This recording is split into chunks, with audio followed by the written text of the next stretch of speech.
जय हिंद जय भारत। कैसे हैं आप लोग? तो आइए हम फिर आज एक नया वीडियो लेके आए हैं आप लोगों के सामने। कल हमने आप लोगों को पढ़ाया था टेंस के बारे में। हमने बता दिया टेंस 3 प्रकार के होते हैं। टेंस 3 प्रकार के होते हैं, प्रेजेंट, पास्ट और फ्यूचर होते हैं। प्रेजेंट का पूरा क्लियर हो चुका था, लोड भी कर दिया हमने यूट्यूब पर। ये चल रहा था पास्ट टेंस। पास्ट टेंस के मैंने बताया था कल आपको पास्ट सिंपल टेंस, ठीक है। आज हम लेके आए हैं आप लोगों के लिए पास्ट कंटिन्यूअस टेंस। मैं बता दूं आप लोगों को, जो वर्ड बना है इंग्लिश का कंटिन्यूअस क्या है ये। एक्चुअली इस टेंस को 3 तरह से जानते हैं हम लोग। अगर मैं थोड़ा सा वर्ड पर विचार करूँ तो ध्यान दीजिएगा आप लोग। ये जो कंटिन्यूअस वर्ड है, ये वास्तव में वर्ड एक होता है अंग्रेजी का कंटिन्यू। कंटिन्यू वर्ड होता है। दूसरा होता है कंटिन्यूअस। कंटिन्यू का मतलब होता है जारी रखना, जारी रखना, चालू रखना, चालू रखना, जारी रखना, चालू रखना होता है। ये वर्ब का काम करता है। लेकिन जैसे ही हम लोग इस कंटिन्यू में ई को हटाकर ओ यू एस लगा देते हैं तो ये बन जाता है कंटिन्यूअस, और ये एडजेक्टिव का काम करता है। ये इस प्रकार ये कंटिन्यूअस का मतलब होता है जारी या चालू। यही नहीं बल्कि इस वर्ड को थोड़ा सा और आगे बढ़ाएंगे हम लोग तो ये वर्ड बन जाता है कंटिन्यूअली या कंटिन्यूअसली। ये जो वर्ड बनेगा ये आपका एडवर्ब का काम करेगा, और ये हो जाएगा चालू रखते हुए। चालू रखते हुए इस वर्ड का ये मीनिंग हो जाएगा।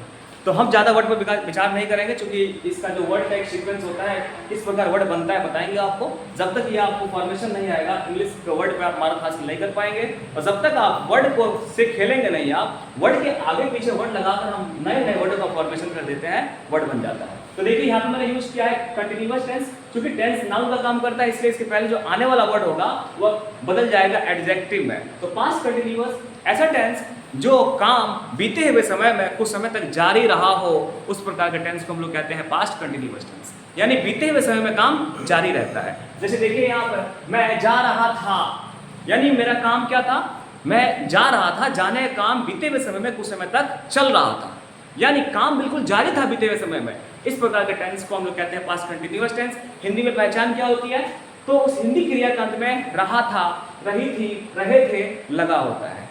इस प्रकार के टेंस को बनाने का फॉर्मूला, नियम, स्ट्रक्चर क्या होता है, तो सब्जेक्ट, वाज या were plus V4 plus object देंगे आप लोग। वर्ब का चौथा रूप मैंने कल बताया था आप लोगों को। वर्ब के 5 फॉर्म होते हैं, जिसको V1, V2, V3, V4, V5 के नाम से जानते हैं। अगर आपको इंग्लिश सीखनी है तो बस ज्यादा नहीं, आप इंग्लिश के 5 फॉर्म याद कर लीजिए आप लोग। V1, V2, V3, V4, V5। इसका नाम ग्रामर में अलग होता है, लेकिन आप जान लीजिए V1, V2, V3, V4, V5। दुनिया के सारी इंग्लिश हम उसको यूज करते हैं, याद करते हैं केवल V1 फॉर्म से। एग्जाम्पल देखिए, जाना का अंग्रेजी गो होता है, लेकिन जैसे हम कहें V1 कैसे बनाओगे, तो सीधे V1 में ING लगा देने से V4 बन जाता है। V1 में ING लगा देने से V4 बन जाता है। गो में हमने ING लगा दिया, बन गया गोइंग।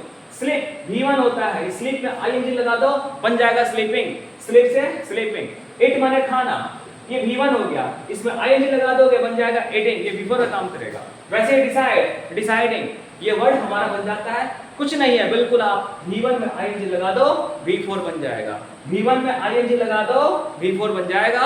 इस वर्ड का प्रयोग हम लोग करते हैं कंटिन्यूअस टेंस में। तो देखिए मैं बताऊं एग्जांपल आप लोगों को कैसे बनाएंगे। मैंने कहा था दुनिया का कोई भी इंग्लिश पहले सब्जेक्ट पकड़ो, उसके बाद वर्ब पकड़ो। जाना काम, अंडरलाइन कर दिया V से। जाने काम कौन कर रहा है, मैं, सब्जेक्ट। क्या लिखोगे, पहले सब्जेक्ट आई, मैं का आई, मैं का अंग्रेजी होता है आई। आई के साथ वाज, के साथ आई के साथ वाज का प्रयोग होता है, जानते हैं आप लोग। वर्ब का चौथा रूप, जाना का अंग्रेजी गो, V4 ING लगा दो, बन जाएगा गोइंग। आई वाज गोइंग, मैं जा रहा था। नंबर 2, तुम यहां आ रहे थे। बिल्कुल आप सीखो इनिशियल। अगर छोटे छोटे सेंटेंस बनाना सीख लोगे आप लोग तो लंबे सेंटेंस अपने आप बन जाएंगे, कोई दिक्कत नहीं होगा इसमें। देखिए ध्यान से, आना काम है यहाँ पे। आने काम कौन कर रहा है, तुम। जो काम करने वाला होता है वो सब्जेक्ट होता है। आप इसको अंडरलाइन कर दो, सब्जेक्ट। क्या कहा मैंने, सब्जेक्ट। आने काम कौन कर रहा है, तुम, यानी तुम सब्जेक्ट, आना काम हो। यहाँ जो है शोइंग प्लेस, जगह बताता है, इसलिए इसको अंडरलाइन कर दो P से। कैसे बनाएंगे? सब्जेक्ट लिख दो, फॉर्मूला देखो, स्ट्रक्चर। सब्जेक्ट तुम, यू होगा, यू के साथ वाज वेयर में से क्या लगेगा? यू के साथ वेयर का प्रयोग, क्योंकि आप लोगों को पता है पहले से, यू वेयर। बिफोर आना का अंग्रेजी कम, इसमें आई लगा दो, बन जाएगा कमिंग। कोई दिक्कत किसी को? हम आशा करते हैं कोई दिक्कत नहीं होगी। यू वेयर कमिंग, तुम यहाँ, हियर, यहाँ का अंग्रेजी हो जाएगा हियर, तुम यहाँ आ रहे थे। नेक्स्ट देखिए, सोनम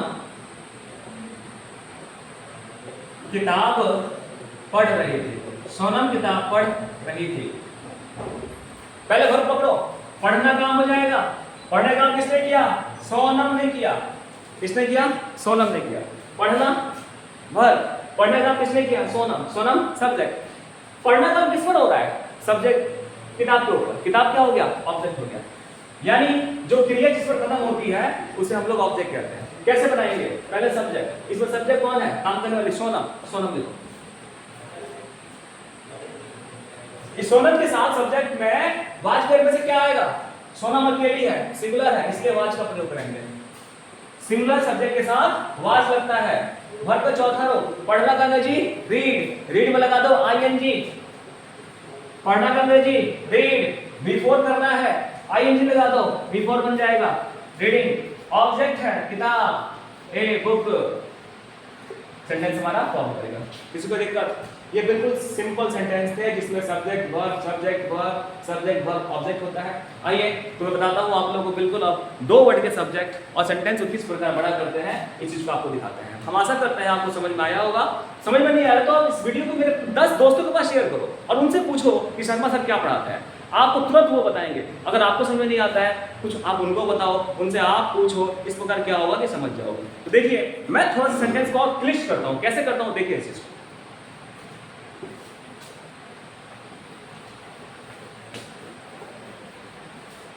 बिल्कुल ध्यान देंगे आप लोग, इंग्लिश एकदम सीख लेंगे, कोई बड़ी इंग्लिश नहीं है, एकदम इंग्लिश जीरो है।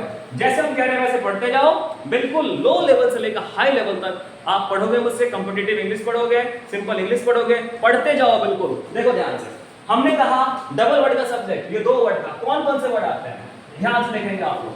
अगर हमारे पास आपने देखा होगा यहाँ पे I, we, you, he, she, it और दे।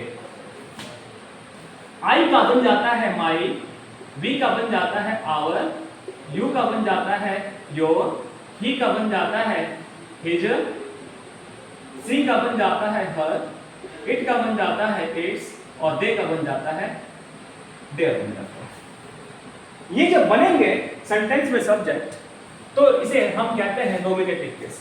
क्या कहते हैं इसको? नॉमिनेटिव केस कहेंगे। ध्यान दीजिएगा आप लोग यहाँ पे, इसे हम लोग कहेंगे नॉमिनेटिव केस। नॉमिनेटिव केस कहेंगे। और ये जो होगा इसे कहेंगे हम लोग पॉजेसिव केस। इसे हम लोग कहेंगे पॉजेसिव केस। परंतु अंतर यह है कि इसका खानदान बदल गया। ये एक ही बाप से जन्म लिया, यानी एक ही बाप के दोनों बेटे हैं, परंतु इनका खानदान बदल गया। ये जहां पर प्रोनाउन कहे जाएंगे वही ये कहलाएंगे एडजेक्टिव। ये जहां पर वर्ड कहलाएंगे प्रोनाउन, इसे हम लोग कहेंगे प्रोनाउन, पर्सनल प्रोनाउन कहेंगे इसे हम लोग। वहीं पे ये जो वर्ड बन गया हमारे पास, इसे हम लोग कहेंगे एडजेक्टिव। पॉजेसिव एडजेक्टिव कहेंगे इसे। क्या एक ही बाप से जन्म हुआ दोनों का, लेकिन ये प्रोनाउन खानदान में चला गया और ये चला गया एडजेक्टिव खानदान में।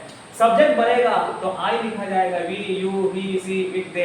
लेकिन जब संबंध बताएगा किसी के साथ में तब ये वर्ड बदल जाएंगे। आई का माई होता है, वी का आवर होता है, यू का योर होगा, ही का हिज होगा, सी का हर होगा, इट का इट्स होगा और दे का देयर हो जाता है। कोई दिक्कत किसी को? अब देखिए सेंटेंस में ये सारे वर्ड अकेले आ सकते हैं, लेकिन सेंटेंस में ये वर्ड अकेले कभी नहीं आ सकते। ये जब भी आएगा तो इसके बाद कोई ना कोई नाउन जरूर आएगा। यही दोनों में बहुत बड़ी अंतर है। ये अकेले आ सकते हैं लेकिन ये अकेले कभी नहीं आएगा। इसलिए हम क्या लिखेंगे इसको? हम यहाँ पे अगर हम लिखते हैं यहाँ पे my, our, your, his, her, its और देयर, इनके बाद हमेशा कोई ना कोई नाउन आता है। ये हमेशा किसी ना किसी नाउन के साथ ही आएंगे, अकेले कभी नहीं आएंगे। इस बात को याद रखना, ये अकेले कभी नहीं आएंगे, इसके बाद कोई ना कोई नाउन हमेशा आएगा। और जब ये नाउन आएगा तो ये दोनों वर्ड हमेशा साथ में लेके जाएंगे, या तो सब्जेक्ट बनेगा, या ऑब्जेक्ट बने, या कॉम्प्लीमेंट बने, किसी भी प्रीपोजिशन का ऑब्जेक्ट बने, कोई माने नहीं रखता, ये हमेशा साथ में रहेंगे। दिखाता है मैं आपको।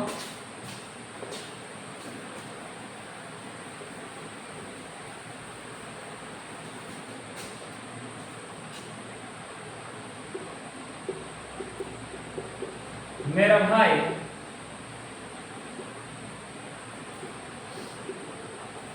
आ रहा था, टेंस वही होगा, आना काम है, रहा था पास्ट कंटिन्यूअस टेंस। कैसे बनाएंगे? सब्जेक्ट वाज वेयर बिफोर देंगे हम लोग, याद रखना है। क्या देंगे? सब्जेक्ट वाज वेयर बिफोर देंगे। टेंस का पकड़ तो वही होगा, पहचान वही होगा, अंतर होगा सब्जेक्ट में। आना भर, कौन आ रहा था? भाई, भाई नहीं मेरा भाई, या दो वर्ड मिलकर सब्जेक्ट हो जाएगा। माई, मेरा का अंग्रेजी, और भाई ब्रदर सामने में रहेगा। ये कभी भी दो वर्ड अलग नहीं हो सकते हैं, एक साथ लिख लेंगे। माई ब्रदर, ब्रदर सिंगुलर, इसलिए वाज का प्रयोग करेंगे। माई ब्रदर वाज, आना का कम, आईएनजी लगा दो। नंबर 2, हमारे कर्मचारी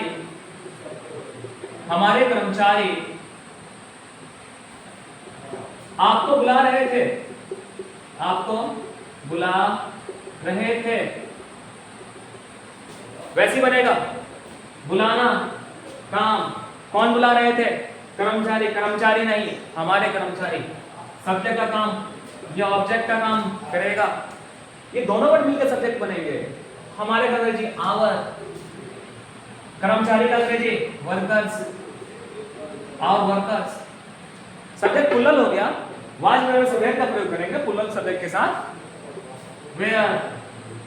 और वर्क का चौथा रूप, बुलाना का अंग्रेजी कॉल होता है, इसको आईएनजी लगा के बिफोर कर दो। बुलाना का अंग्रेजी कॉल, बिफोर बनाना है, आईएनजी लगा दो। कॉलिंग हो गया, कॉलिंग, कॉलिंग। ऑब्जेक्ट क्या है? आपको, यू, सेंटेंस फॉर्म कर गया।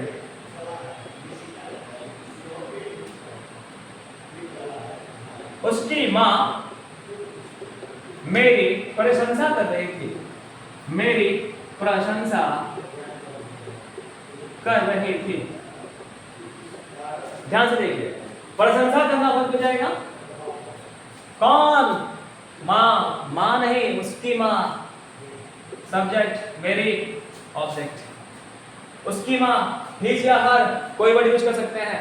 अगर ये उसकी, अगर शो करेगा फेमिनिन जेंडर को तब तो हर होगा, शो करेगा मैस्कुलिन को तब हो जाएगा हिज। ठीक है? उसकी माँ, कुछ भी मान लो आप, यहाँ पे हर मान लो, हर माँ का मदर हो जाएगा।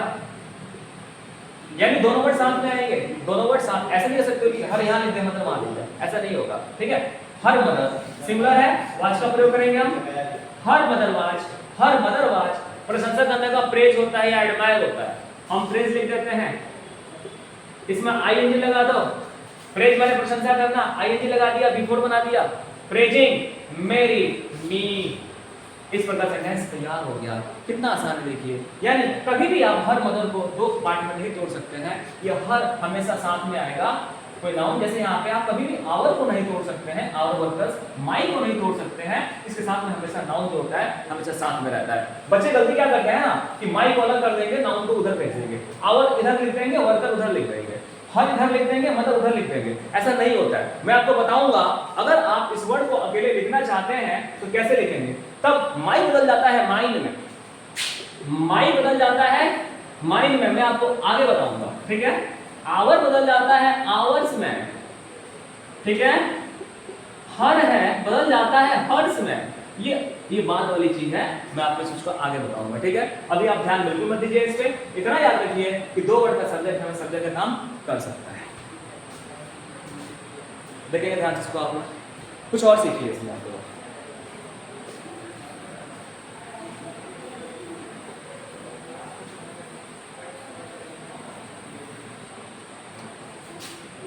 इट्स ले लीजिए, जैसे हम कहें पेड़ हरे थे, इसकी डालियां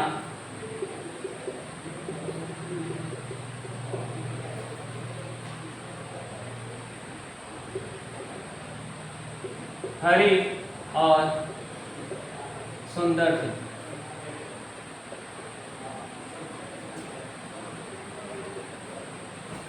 पेड़ हरे थे, trees were green, पेड़ हरे थे। इसकी डालियां, किसकी डालियां? पेड़ की डालियां। इसलिए पेड़ के लिए अगर हम करेंगे तो इट्स कर देंगे हम, तो यहां पे ऐसे कर दीजिए, पेड़ हरा था, पेड़ हरा, तो ट्रीज यहां पे कन्वर्ट हो जाएगा, क्योंकि सिंगुलर है ना, इसलिए यहां पे हम क्या करेंगे, इसकी डालियां मतलब किसकी डालियां? पेड़, पेड़ के लिए इट होता है, तो यहां पे हो जाएगा its branch, its branches where हरी और सुंदर, ग्रीन एंड ब्यूटीफुल। क्या देखा आप लोगों ने? It's branch. कभी भी दो वर्ड मिलकर सब्जेक्ट का काम यहाँ पे किया, अलग नहीं हो सकता। यहां देखिए, विद्यार्थी, विद्यार्थी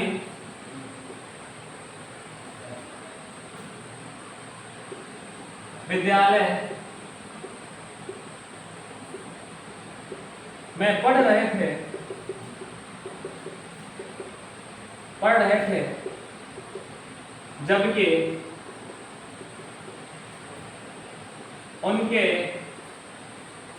माता पिता या उनके अभिभावक, जबकि उनके अभिभावक, जबकि उनके अभिभावक शिक्षक से बातचीत कर रहे थे, बातचीत कर रहे थे, बातचीत कर रहे। इस टेंस का प्रयोग हम लोग दो तरह से कर सकते हैं। इसी पास्ट कंटिन्यूअस टेंस को हम किसी कंजंक्शन के सहारे जोड़ सकते हैं। पहचान ये करना है हमको कि जो पहला सेंटेंस मेरा होगा कौन सा टेंस होगा, जो दूसरा सेंटेंस होगा वो कौन सा टेंस होगा, ठीक है। यहां देखिए, पढ़ रहे थे, रहा था, रही थी, कंटिन्यूअस टेंस। ये भी है, बातचीत कर रहे थे, ये भी वर्ब हो जाएगा, ये भी कंटिन्यूअस टेंस। यानी दो कंटिन्यूअस टेंस को हम लोग चाहे तो आपस में जोड़ सकते हैं कंजंक्शन की सहायता से। जब दो सेंटेंस होता है उसमें दो सब्जेक्ट हो सकता है, दो वर्ब हो सकता है, दो उसका ऑब्जेक्ट हो सकता है, ठीक है। देखिए ध्यान से, पढ़ रहे थे कौन? विद्यार्थी, सब्जेक्ट, ये आपका प्लेस हो गया। बातचीत कर रहे थे कौन? उनके अभिभावक, सब्जेक्ट, शिक्षक से, ऑब्जेक्ट। विद्यार्थी कैसे बनाएंगे? पहला ये सेंटेंस बना देंगे, दूसरा ये बना देंगे हम लोग। सब्जेक्ट विद्यार्थी है, विद्यार्थी विद्यालय में पढ़ रहे थे, विद्यार्थी, स्टूडेंट्स। वेयर का प्रयोग करेंगे, पढ़ रहे थे, रीडिंग, पढ़ना था, रीड, आईडी लगा दो, बन जाएगा रीडिंग। स्टूडेंट्स में रीडिंग, विद्यालय में, इन द स्कूल। जबकि, जबकि का अंग्रेजी वाइल होता है, सेंटेंस को जोड़ता है, इसे कंजंक्शन कहते हैं। वाइल, वाइल, उनके अभिभावक। अब देखिए ध्यान से, यहाँ पे उनका मतलब देयर, क्योंकि यहाँ पे जो सब्जेक्ट है स्टूडेंट्स वो प्लुरल है, और प्लुरल नाउन के लिए हम लोग प्रोनाउन दे लगाते हैं और दे बदल जाता है देयर में, इसलिए उनका, उनके अभिभावक का अंग्रेजी हो जाएगा their. Their guardians, their guardians. यहाँ पे दोनों वर्ड साथ में आएगा, अलग नहीं सकता है कभी भी। ये देयर गार्जियंस, ये नहीं देयर इधर गार्जियन कर देंगे। देयर गार्जियंस प्लुरल है, were, their guardians were talking,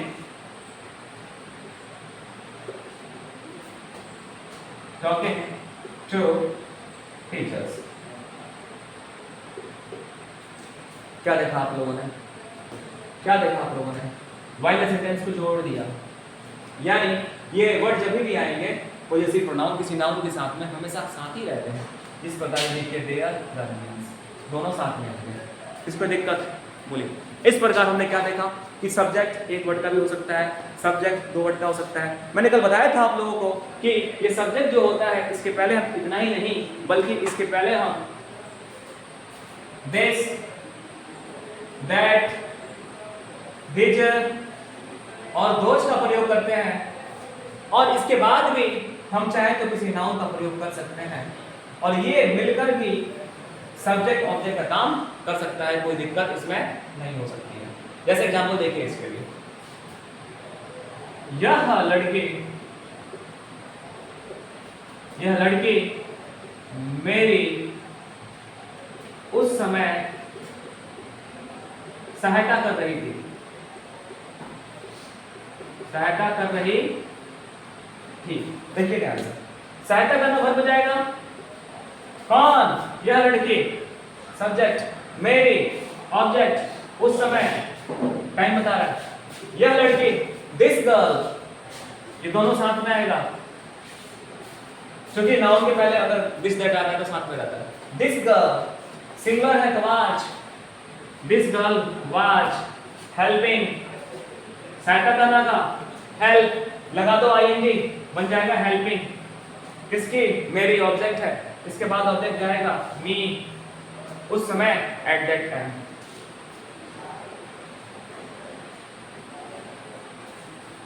हम आशा करते हैं कि आप लोगों को समझ में आया होगा जो हमने पढ़ा। क्या पढ़ा हम लोगों ने? Present continuous sorry past continuous tense. पहचान हिंदी क्रियाखंड में रहा था, रही थी, रहे थे लगा होता है। बनाने का नियम क्या होगा? आप 10 बार बोल दो इसको याद हो जाएगा। Subject was were V four plus object, subject was were plus V four, subject was were plus V four, subject was were plus V four, याद हो जाएगा। हमने एग्जांपल बताया आपको, पहले सब्जेक्ट पकड़ लो, वाज वेयर लगा दो। अगर सब्जेक्ट सिंगुलर है वाज का प्रयोग करेंगे, सब्जेक्ट प्लूरल है तो वेयर का प्रयोग करेंगे। सब्जेक्ट सिंगुलर है वाज का प्रयोग करेंगे, एक वचन है, बहुवचन है तो वेयर का प्रयोग करेंगे। बिफोर कैसे बनता है? तो V1 में आईएनजी लगा देने से यह V4 बन जाता है, V1 में आईएनजी लगा देने से V4 बन जाता है। और हमने एग्जांपल दिखाया। इस वीडियो को बार बार देखिए, आप 10 जगह शेयर कीजिए, ठीक है ना। आप उन बच्चों से पूछिए, अपने दोस्तों से पूछिए कि शर्मा सर ने क्या पढ़ाया, वो खुद बताएंगे आपको। आप खुद उनसे पूछिए, वो आपसे पूछेंगे। इस प्रकार पढ़ेंगे तो समझ में आएगा। हम आशा करते हैं कि आपको समझ में आया होगा। और कोई अगर प्रॉब्लम अगर आपको आती है आप मुझे कमेंट्स करेंगे, इसमें जो भी प्रॉब्लम्स होंगे हम दूर करने के लिए तैयार हैं। आज के लिए बस इतना ही। जय हिंद, धन्यवाद।